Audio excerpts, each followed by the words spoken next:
sou a professora Adriana e vou lecionar produção de texto para o 6º ano do Colégio Emaús. Lembrem-se sempre de seguir todas as orientações. Bom, hoje eu irei fazer uma revisão de alguns gêneros textuais que nós aprendemos durante o ano, para vocês poderem realizar a última prova, ok? Como eu falei com vocês, eu separei alguns gêneros textuais para fazer a revisão. Tá? Não fiz de todo o livro, porque são muitos gêneros, então eu vou fazer de alguns que automaticamente vão ser aqueles que serão cobrados na prova. Tá? Então, nós estudamos sobre a narrativa de aventuras ou conto de aventura. Também pode-se falar conto ou narrativa, porque uma narrativa pode ser um conto, tá? O conto é uma narrativa, ok? Então, conto de aventura. Vamos relembrar o que é um conto de aventura, quais são as suas características. Bom, aqui, pelo início, vocês podem perceber pelos desenhos, pelas capas de livros ou personagens que eu coloquei, que nós temos no conto de aventura o que? Geralmente nós temos um herói, nós temos o oposto do herói, né, que vai ser o vilão. Para existir o herói tem que existir o vilão, né? Como aqui Dom Quixote, como aqui. E também tem imagens aqui de vilões, que são, no caso, são os piratas, né? Geralmente piratas, também existem piratas que eram considerados bons, não somente vilões, mas a maioria, quando nós temos aí um filme ou um desenho, geralmente eles são considerados vilões, não todos, como eu falei, né? Então, a narrativa de aventura ou conto de aventura, o que vocês têm que lembrar? A narrativa de aventura é cheia de acontecimentos grandiosos e emocionantes, que podem ser engraçados, absurdos ou perigosos. O que isso significa? Nós podemos ter dentro da narrativa de aventura ou do conto de aventura contos o quê? Engraçados. Nós podemos ter absurdos. Por que absurdos? Porque são contos que nunca existiu, nunca vai poder existir. Como aqui as Viagens de Gulliver, não sei se vocês já assistiram, porque tem até o filme, né? Aqui vocês podem reparar que ele é gigante, de acordo aqui com as crianças que estão embaixo e aqui na sua mão, nós podemos reparar que se trata de um gigante. Então é absurdo, por quê? Porque nós sabemos que não existe gigantes, né? Não existem gigantes. Bom, então, por isso que fala absurdos. É algo que não existe e que não vai existir, não é verdade?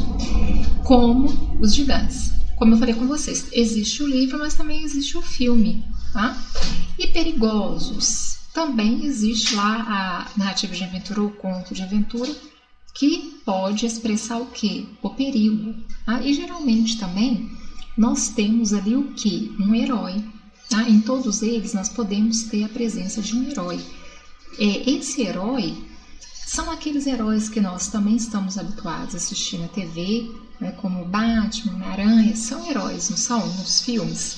E também pode ser heróis humanos, como aquele texto que nós vimos no livro de vocês, produção de texto, que fala do pai que salvou o filho, né, que foi conversando com o filho, que ele foi no mar, lembram daquela aventura?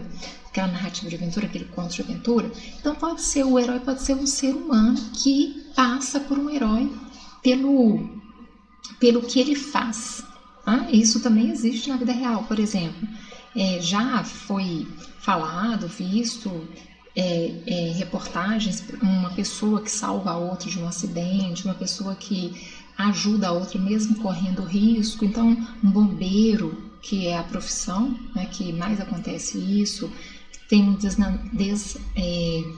desmoronamento, aí o bombeiro vai, às vezes arrisca a sua vida, porque vai tirar as pessoas, mas corre o risco de haver outro e ele ser soterrado. Isso inclusive já até aconteceu. Então, os bombeiros são considerados heróis da vida real, né? Pais, mães, que também são considerados heróis da vida real. Então, heróis engloba também não só aqueles heróis que nós estamos habituados a assistir na TV, como Homem-Aranha, como eu disse, Batman e por aí vai. Não. Existem seres humanos que são considerados, que são taxados ali como heróis. Por quê? Por causa de algum feito que ele fez, que ele correu risco também e conseguiu ajudar outra pessoa. Então ele é considerado um herói. Eu dei exemplo dos bombeiros porque nessa profissão corre-se muito risco, dependendo do que ele vai fazer no seu dia, corre-se muito risco. Então ele é considerado muitas vezes como um herói, aclamado como um herói. Então, como eu falei muito do herói, aqui eu coloquei para vocês, ó, narrativa de aventuras tem que ter o quê? O herói. Eu coloquei aqui em cima, turma, a palavra, porque essa palavra tem acento e aqui veio sem o acento, tá? Então lembrem-se que herói tem acento no rói, tá? Não deixou de ter acento, porque aqui é uma oxítona, não uma paroxítona, ok? Então esse oi aqui tem acento, tá? Então, o que eu tenho que ter geralmente, o que eu tenho na minha narrativa de aventura, no meu conto de aventura? Um herói, seja esses heróis que nós estamos habituados a assistir na TV ou ler nos livros, como também uma pessoa comum, que pode ser passada, né, pode passar por um herói. O protagonista, que é o herói, é alguém que descobriu ou realizou alguma coisa, além do nível normal das realizações ou das experiências. O herói é alguém que deu a própria vida por algo maior que ele mesmo. Ou seja, em muitos filmes ou até mesmo em livros, o que acontece? O herói ele pode morrer por uma causa, né? Qual causa seria essa? Uma causa que ele acha válido. Então, o que acontece? Quando ele fala assim que o herói é alguém que deu a própria vida por algo maior, é por alguma causa, tá? Então, ele acredita nessa causa e ele vai até o fim, mesmo que esse fim seja a sua própria morte, tá? E também, como eu disse a vocês, não existem nos contos de aventura apenas heróis que nós estamos habituados a assistir ou ler. Pessoas comuns também podem passar por heróis, dependendo, né, do que ela faz, tá? Então, uma marca muito grande dos contos de aventuras são os heróis, ok? A narrativa de aventura também, ela traz alguns elementos. E, na verdade, todo conto, né, conto como é uma narrativa, vão trazer esses elementos. O que acontece nesses elementos de narrativa? Em alguns livros, em alguns filmes, podem haver todos, como também podem haver apenas alguns. Tá? Não necessariamente tem que haver todos esses elementos da narrativa para ser um conto. Não. Pode trazer alguns, outros não. Tá? Igual, por exemplo, geralmente quando vocês leem ou vocês assistem um conto, porque ele pode ser transformado em filme, sim, você pode perceber, observar que em alguns não fala sobre o tempo. Passa ali, você lê o texto ou um livro que não tem uma marcação ali do tempo. E o tempo é um elemento da narrativa. Então pode haver ou não esse elemento da narrativa, como o espaço, que é o lugar. Pode haver ou não. Não vai deixar de ser um conto por não existir apenas um ou dois elementos da narrativa, tá? Então eu tenho os seguintes elementos da narrativa. O enredo, que é o texto em si, tá? Então o enredo é o texto narrativo, geralmente segue o esquema abaixo. Primeiro eu tenho a apresentação, estabelecimento de uma situação, porque eu tenho que apresentar o que vai acontecer depois. Complicação, que é o problema, a etapa de conflito entre as personagens, o clímax, que vai ser o momento culminante de tensão, ou seja, aquele momento principal daquele problema. E logo depois eu tenho o desfecho, que é a solução, a ocasião em que os fatos levam ao final da história. E dentro desses elementos da narrativa eu também tenho o espaço, o tempo, personagens, não é verdade? Lembra que eu comentei isso com vocês várias vezes. Então eu tenho o espaço, que é o local, o lugar, o tempo cronológico, que significa o tempo do relógio mesmo, tarde, dia, noite, ou às vezes é falado, é comentado as horas em que aquele determinado fato está acontecendo, o horário, né? E também eu tenho tempo psicológico, que é o tempo do personagem, tá? E os personagens podem ser vários. O que não pode faltar é o herói, ok? Eu tenho também o conto policial. Lembram do conto policial? Então, o conto policial, igual aqui fala, regras para um conto policial. Um conto policial é obrigatório também um herói. Né? Por quê? Porque vai existir uma investigação, já que fala que é policial. Essa investigação geralmente é feita por um detetive, ou pode ser por um policial mesmo, comum, um xerife, digamos assim. Só que essa pessoa que faz essas investigações, elas são heróis do livro ou do filme. Tá? Elas que vão ser o herói. Por quê? Porque elas vão desvendar algo. E geralmente, quando eles desvendam, né, seja o que for, é algo que traz dentro desse conto um crime, um sequestro, um roubo, algo que fica ali um mistério no ar. Quem que roubou? Quem que matou? Quem que sequestrou? Quem que fez ali, praticou aquela ruindade, digamos assim. E aí, esse detetive, esse policial, esse xerife, seja quem for, da parte policial, que investiga, é que vai encontrar a solução do caso ou criminoso. Então, ele se torna o herói da história, porque ele desvenda o mistério. Então, o conto policial, ele se difere do conto de aventura, porque o conto de aventura, esse herói não precisa ser um policial, um detetive, não precisa ser um xerife, não, pode ser uma pessoa comum ou os heróis aos quais nós estamos habituados a assistir ou a ler. Né? Agora, já no conto policial, esse herói ele vai estar ligado diretamente ali nessa parte aí da polícia, de mistérios. Pode ser apenas um detetive, mas é a pessoa que desvenda esse mistério, porque vai haver um mistério, vai haver um enigma para ser desvendado. Então, a característica do conto policial se difere justamente aí. No conto de aventura, não. O conto de aventura tem aquele herói que ele pode morrer por uma causa, pode ser um herói que pode salvar alguém e colocar sua vida em risco. Né? Agora, o conto policial tem um mistério a ser resolvido. Tá? Então, o conto policial é uma narrativa de enigma. A história se desenvolve a partir de um crime, seja ele, como eu falei com vocês, o crime não precisa ser só a morte de alguém, não. Pode ser um sequestro, eu não sei se vocês lembram dessa aula que eu comentei bem, pode ser um sequestro, pode ser um roubo, né, de alguma joia, de um dinheiro, tá? Então, esse crime envolve tudo isso. O leitor acompanha os fatos segundo a ótica do narrador.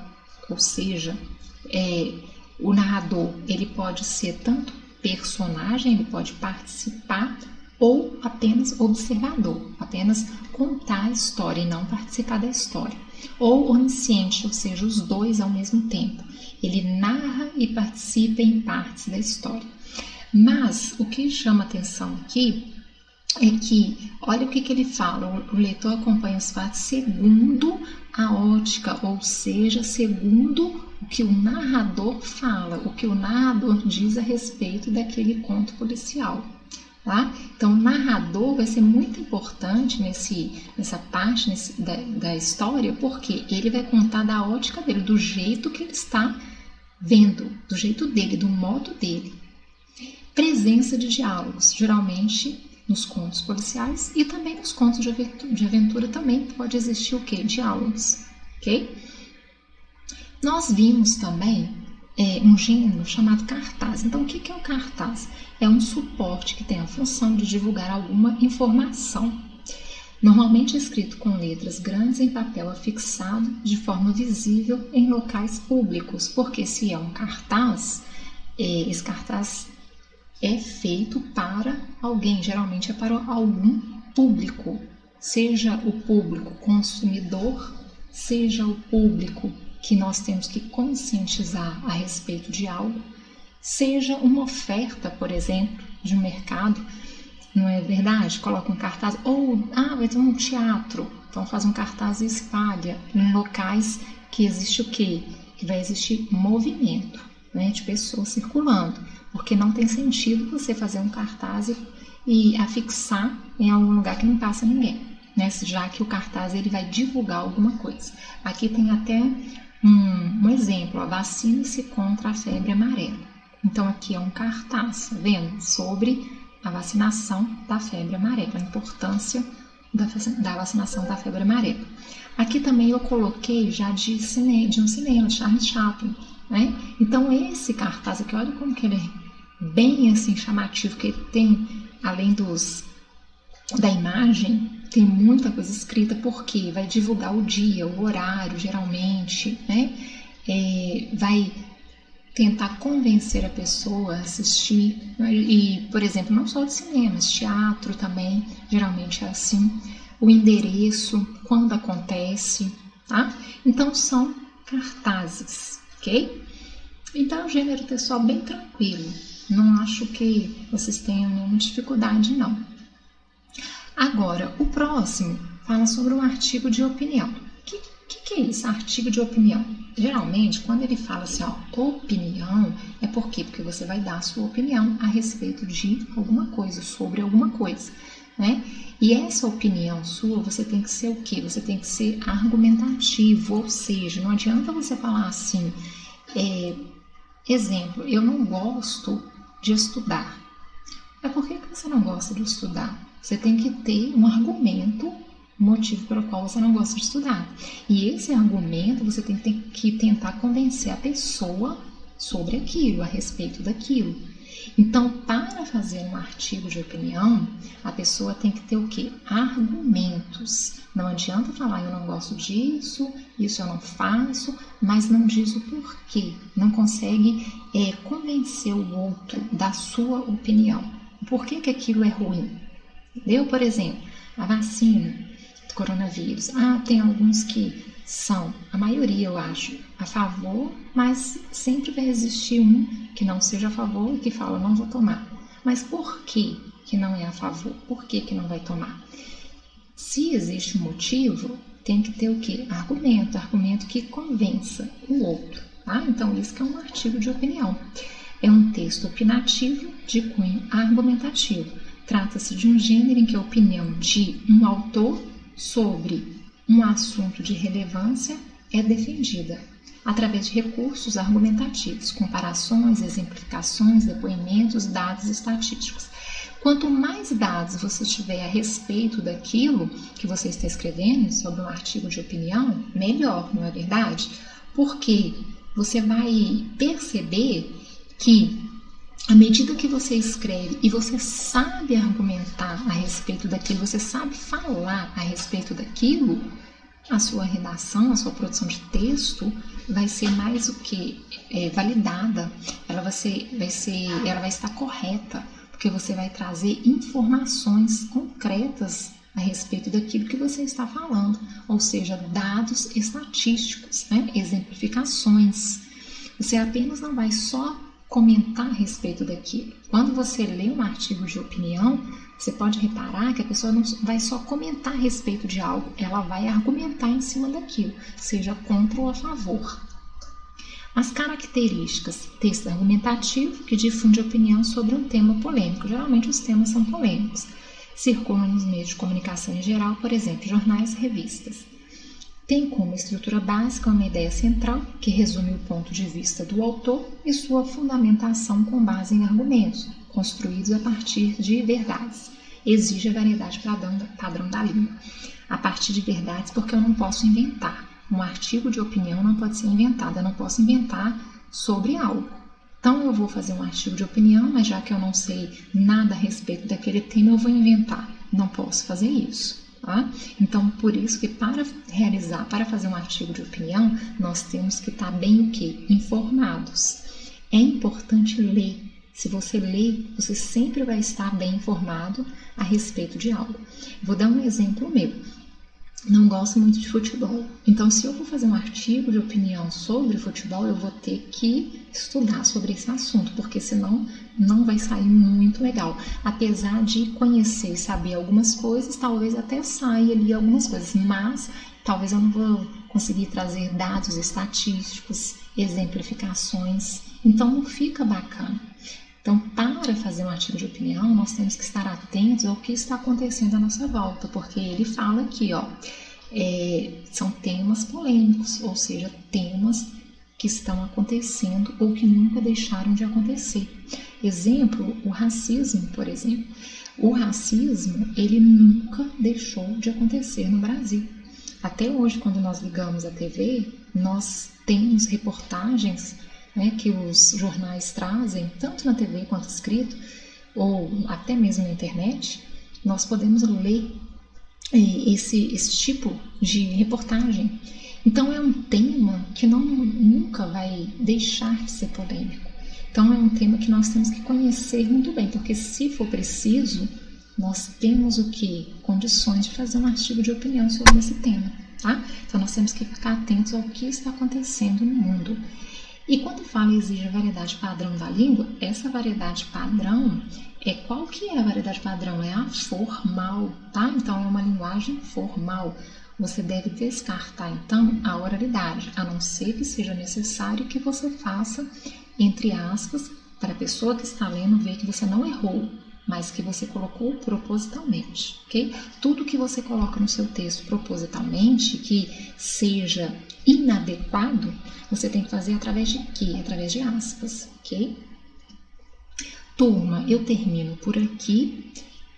Façam uma boa prova, a prova vai ter questões abertas e questões fechadas, prestem bastante atenção, tá? Questão aberta geralmente é o que? Uma interpretação. Então prestem bastante atenção. E lembrem-se, juntos no caminho certo.